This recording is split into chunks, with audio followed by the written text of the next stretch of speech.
Galera, agora um pouquinho de teoria. O que está acontecendo com esse código? Ele está ficando macarrônico, né? Ele está misturando muitos conceitos aqui nessa classe aqui, AppView, certo? Eu tenho aqui acesso a uma API externa, eu tenho aqui alguns controles de fluxo, eu tenho aqui algumas condições. Então imagine agora evoluindo esse código aqui. Pega agora os moves desse Pokémon, né? Os golpes dele e coloque na tela. Pega agora as evoluções, coloca aqui na tela também. Então isso aqui vai ficando gigante e para manter isso aqui vai ficando cada vez mais difícil. Ah, então o que acontece? Na engenharia de software, a gente pode dividir o desenvolvimento de software em três grandes camadas aqui: a arquitetura, o design e o código. Até o momento, a gente tomou pouquíssimas decisões de design. A gente tem uma arquitetura definindo como é que vai ser essa aplicação. Por exemplo, utilizar a linguagem Vue é uma decisão de arquitetura. Tudo que a gente for desenvolver em termos de design e de código vai ter que existir na arquitetura primeiro. A arquitetura vai ter que permitir esse tipo de trabalho. É, Utilizar TypeScript é uma decisão de arquitetura que vai influenciar em como a gente pode fazer o design. Criação de tipos, por exemplo, você consegue no TypeScript porque a arquitetura permitiu isso. A utilização daquela biblioteca de teste, vtest, é uma decisão de arquitetura que vai moldar como é que a gente vai conseguir escrever os testes. Tá? Então a arquitetura ela é um pouco mais rígida.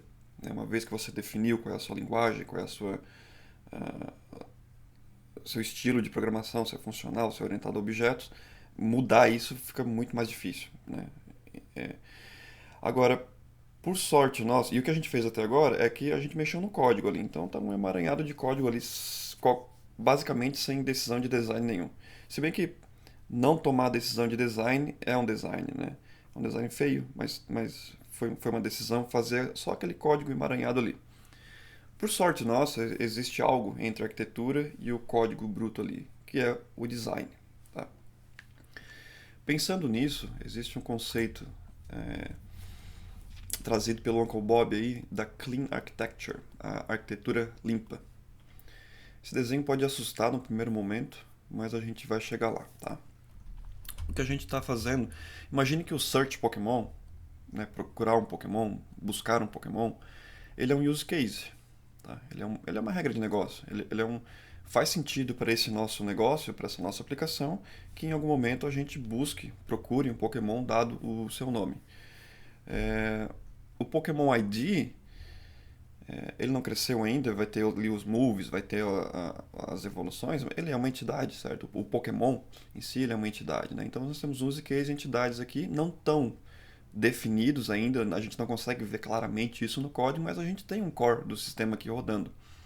O problema é que esse core ele está indo lá fora é, e fazendo requisições diretamente daqui de dentro, certo? O use case parece que ele está pulando uma camada, certo? Ele está acessando lá fora e buscando dados. Imagine que fosse, em vez de uma API externa, imagine que fosse um banco de dados, por exemplo, certo?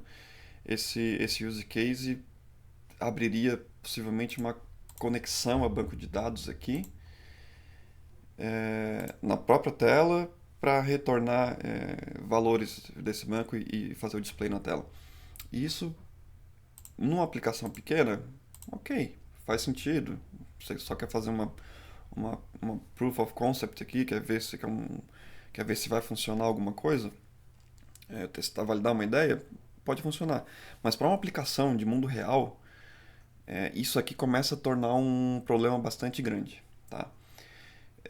Então, como é que a gente resolve esse primeiro problema aí? Tá? Então, eu vou introduzir um conceito aqui de frameworks and drivers da Clean Architecture, da arquitetura limpa. A gente vai refazer, na verdade, vai evoluir, vai refatorar aquele código ali para ele ficar um pouco mais limpo. Okay?